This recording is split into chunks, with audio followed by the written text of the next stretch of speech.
مرحبا بكم. في هذا التسجيل سنقوم بتحليل عسكري شامل بين جيشين من أهم جيوش العالم العربي، الجيش العراقي والجيش السعودي.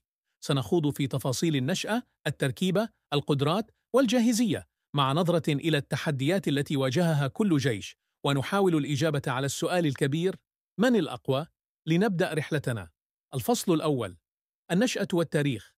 الجيش العراقي تأسس رسمياً عام 2021 بعد سقوط الدولة العثمانية وتشكيل المملكة العراقية.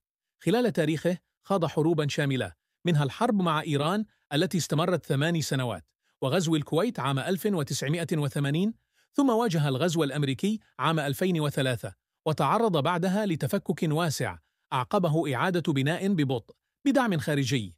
أما الجيش السعودي فتعود جذوره إلى بداية توحيد المملكة على يد الملك عبد العزيز، وبدأ بالتطور الهيكلي والحديث بعد السبعينيات، خاصة في ظل الطفرة النفطية، وأصبح قوة إقليمية تعتمد على التكنولوجيا والتمويل الضخم أكثر من الخبرة القتالية المباشرة. الفصل الثاني: القوة البشرية. يمتلك العراق ما يقارب 200 ألف عسكري في الخدمة الفعلية، بالإضافة إلى قوات احتياط وقوات مساندة كالحشد الشعبي وقوات الأمن الداخلي. التحدي الأكبر يكمن في مركزية القيادة وتنوع الولاءات في بعض التشكيلات. أما السعودية فيتجاوز عدد أفراد قواتها المسلحة 250 ألفاً، تشمل الجيش، القوات الجوية، البحرية، الدفاع الجوي والحرس الوطني، الذي يعمل كقوة شبه مستقلة. تجنيدها مهني ومنظم، ويتميز بتدريب عالي الجودة في الخارج. الفصل الثالث: التسليح. العراق يمتلك مزيجاً من الأسلحة، بعضها أمريكي كدبابات أبرامز، وبعضها روسي مثل دبابات T-19، بالإضافة إلى مدفعية ميدانية ومركبات مدرعة من مصادر مختلفة. في المقابل، تعتمد السعودية على تسليح أمريكي وغربي متطور جداً، مثل دبابات M1A2 ومدافع ذاتية الحركة وأسلحة دقيقة موجهة. الإنفاق العسكري السعودي من بين الأعلى عالمياً، ما ينعكس على نوعية العتاد. الفصل الرابع: سلاح الجو. سلاح الجو العراقي يضم طائرات F-16 وطائرات تدريب وهجوم خفيف، لكنه يعاني من نقص في الصيانة والتحديث بسبب الأوضاع السياسية واللوجستية. أما سلاح الجو السعودي فهو من الأقوى في المنطقة، ويضم طائرات F-15SA يورو فايتر تايفون، وطائرات تزود بالوقود، وطائرات إنذار مبكر، ويدار بتنسيق عالي مع شركاء دوليين. الفصل الخامس: العقيدة والتدريب. العقيدة القتالية في العراق تشكلت عبر المعارك الطويلة، خاصة في مواجهة الجماعات المسلحة. التدريب يتفاوت بين الوحدات، لكن جهاز مكافحة الإرهاب يعد من الأفضل. السعودية تركز على العقيدة الدفاعية، وتدرب جنودها عبر برامج متقدمة مع الولايات المتحدة وبريطانيا، مع اعتماد كبير على التكنولوجيا والتكامل مع منظومات غربية.